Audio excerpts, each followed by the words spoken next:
Hello YouTube, my name is Nero, and today we have some Call of Duty Ghosts and another episode of KEM Strike Saturday, which of course is the weekly series here on my channel where subscribers send me in KEM Strikes.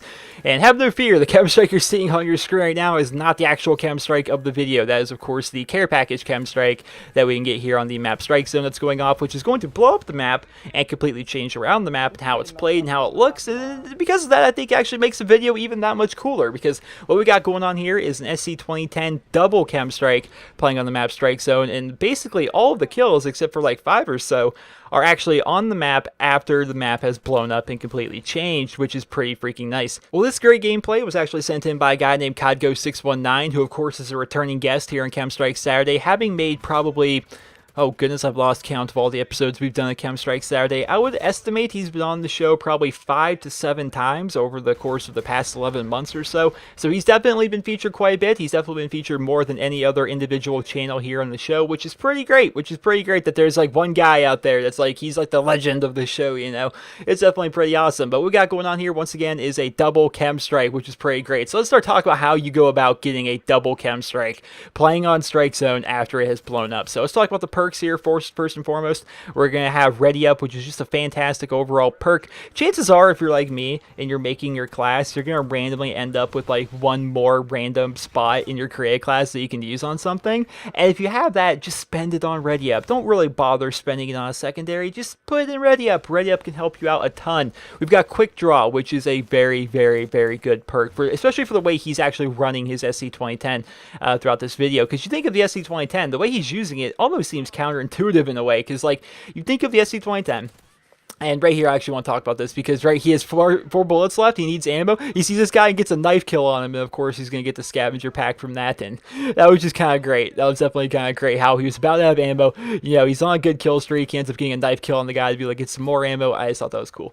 But you think of the SC-2010, right, and compare it to other guns throughout the Call of Duty franchise. In my mind, it draws comparisons to maybe the ACR from Modern Warfare 3, or maybe any of the M4 variants. There's another great knife kill, but any of the great M4 variants that we've seen throughout the years of Call of Duty, be it the M4A1 or the M4 Carbine or anything like that, right? It's like that, where it's kind of like a low fire rate but no recoil, low damage kind of style weapon, or sometimes I guess depending on the weapon it could be high fire rate, low recoil, low damage, that kind of thing. And it kind of works out that way, which just makes this gun that just sets up perfectly to be used at like long ranges, right? At long range you have really no recoil to manage, and because of that you can usually pick people off at long ranges.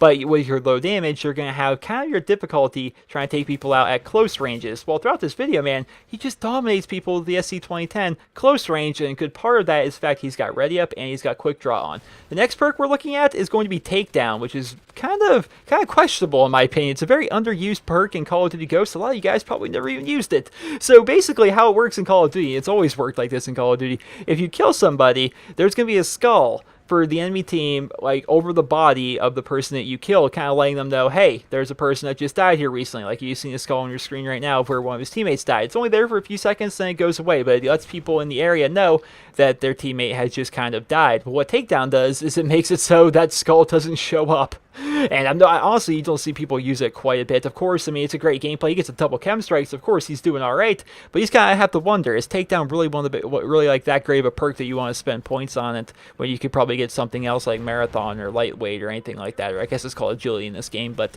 yeah, something like that. I don't know. Just kind of questionable in my opinion. But of course, to each his own. Everyone makes classes differently. Next, we have Scavenger, which once again, another kind of questionable decision for me. Usually when I run it, there's the first KEM Strike, by the way. Usually when I run assault rifles, I like to run fully loaded, because I'd rather start with a bunch of ammo rather than have to pick up all my ammo if I'm using an assault rifle, because if I'm using an assault rifle I don't move as much as if I had like an SMG.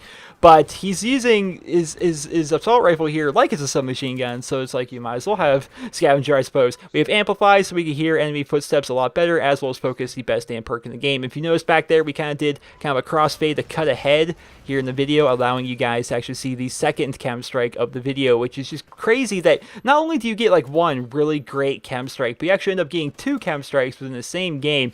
I've never even come close to a double chem strike. I think the closest I ever got was getting the chem strike, and then maybe I went on like a 10 kill streak or something like that later on in the game. I never like came close. Like you see some people say they choked like a double chem or they choked like a triple chem, like, you know, they get the chem strike, then they go out there again like in the same game, of course, without calling in their chem strike, and they try and get another one. They get like another 20 kill streak or something. I've never even gotten close to that. The closest thing that I could probably say to compare to that would be like a double nuke in Modern Warfare 2. I've done that a few times, but nukes are way easier because you of course have to just use your kill streaks. Like in a perfect world, you get 7 kills in Modern Warfare 2 to get your Harrier strike. You call that in while laying in a corner. Your Harrier just blows right through people to get to your chopper gunner, and then you chopper gunner people all the way to your nuke, and it can be pretty easy that way. But it's not like that here in Call of Duty Ghosts. It's not like that even back in Modern Warfare 3 with MOABs. You know, it's very, very hard to do. So when you see people that can get like this kind of crazy stuff, it's very nice to see that stuff. I definitely like that. And another interesting tidbit is the nuclear, which there really hasn't been any confirms or denies about the existence of like a MOAB or a chem strike style streak in Advanced Warfare. There's really nothing about that out there, but we do know for a fact there's going to be a nuclear in that game. It's going to be a 30 streak, but it's also going to count kill streak kills, which is pretty interesting. So it's going to be basically like a nuke, but it's gonna be 30 kills because, of course, the tactical nuke from Modern Warfare 2, you could use kill streaks to get to your kill streak. But it's going to be like that, but it's going to be 30 kills, and all you really get is a medal. Like, nothing actually happens, but a little medal will pop up on your screen and say, hey, you got a nuclear, congratulations, which I think is kind of crappy, man. It kind of takes the fun out of it, you know? It takes the fun out of it. You should get a kill streak, something, or maybe, I don't know, do something with it. Maybe you don't even need to kill off everyone on the enemy team. Make, like, an EMP or something happen for free or something. Just have something happen to let everyone else in the lobby know that you got that particular kill streak. It can be cool. A lot of people like going for chem strikes. A lot of people love going for MOABs back in Modern Warfare 3. I know for a fact everyone liked trying to get tactical nukes in Modern Warfare 2. Hell, if you try and play Modern Warfare 2 now, it's nothing but people noob tubing trying to get it. But right here, he actually calls in his chem strike because the game is getting pretty close to actually ending, which is kind of bad. And so he's going to continue to run around and see if he can actually pick up the kills for his second chem strike. But he had to get that first chem strike out of the way, as well as I'm sure he's hoping that the chem strike here would actually help his team maybe get a flag or two, because while he's going 71-4, his teammates aren't helping at all by capturing flags, which is very, very annoying. But he actually picks up the second chem strike right there, making it so he actually got the double chem strike here in the gameplay. Which, it's really annoying, man. Like, you look at the score, his team's actually kind of getting blown out of the water. You look at the fact that he's caught in 2 chem strikes, he's 74-4 right now, and of course he's about to get even more kills than that. It's like, man, you guys couldn't help out at all. Like, I understand that some people like to see people play the objective a bit harder and stuff like that, but if someone's running around and getting 80 kills, like, it should not be his job to get all these kills as well as capture all of the flags. If you've been paying attention to the minimap, he does have 2 friends in here, and I think there's 3 random people in here. I don't know, I could have that mixed up, but I'm pretty positive he's got 2 friends plus himself making up 3 of the teammates, and then he had 3 random people out there. You know, I think his teammates were actually, throughout the entirety of the video, kind of like holding off on the flags a little bit to kind of make it so he has a chance to get his double chem strike. But the fact that they lost by this much just comes down to the fact that his teammates weren't helping him capture the flags, both the teammates that are his friends, that were in his party, as well as the random people in the game, which can be pretty frustrating, because I think we've all had those games where you just seem to really be carrying, you really seem to be doing very, very well. You couldn't be the person that's capturing all the flags as well as getting all those kills. You're gonna have to pick between the two. If you're out there getting like 80 kills in a match, it should be pretty easy for your teammates to grab some flags, but they just don't do that part, and then you're like, guys, I can't do literally everything, and it's very frustrating when that kind of stuff happens. But regardless, that was a pretty awesome overall chem strike. A final score of 79-4, which is very, very nice. We look at the people on the team, they also had pretty good KDs. I think what actually ended up coming down to was the fact that they were kind of letting the game extend on a little bit because they wanted to see if he can get the double chem strike, as well as a lot of people on his team, like I said, just weren't actually playing the objective at all, and they ended up losing the match even though they all did very, very, very well. Make sure you win your games, people. Try and win your games. I definitely like it better when people win the game, but of course it was still an awesome overall chem strike. I think there were some circumstances throughout the gameplay that were really out of his control, which kind of made it so he couldn't really, get the chem strike as well as win, because his teammates just weren't really helping out as much as they probably should have been. But at the same time, it's like, I just like it when people win. I'm a win whore. I really, really am. I don't really care about my kill death ratio in any Call of Duty game, but I do care about trying to win every single match I get into. That's one of the things that makes Call of Duty interesting for me, because if you're not winning the game, then what's the point of it?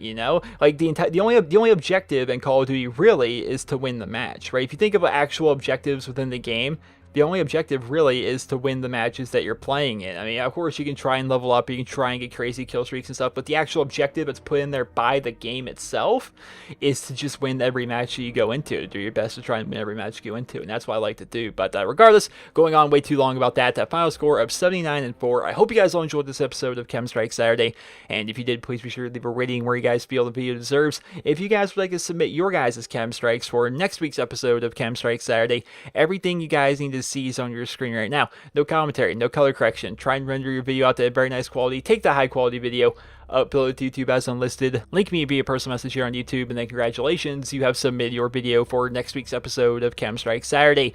If you guys would like to go ahead and check out Mr. COD619, the returning guest, the legend here in the show, having been featured more than any other channel, you can find him over at youtube.com/COD619, and you'll find some great gameplays when you get there. He has an absurd amount of KEM Strikes, like an absurd amount, as well as he has a few running series. Like right now, he's doing a Q&A Monday series where he answers questions from his fans, kind of similar to what I do with Dear Nero every Wednesday. He also has a Shout Out Friday series where he shouts out subscribers who also have YouTube channels or are trying to grow their YouTube channels and stuff like that. So if you haven't checked him out, you definitely should. He's definitely worth a look if you guys haven't checked him out already. Although I gotta say, if you guys have been watching KEM Strike Saturday for quite a long time, you guys have probably seen some COD619 stuff before. So I hope you guys all enjoyed this video, and if you did, please be sure to leave a rating. Hope you guys all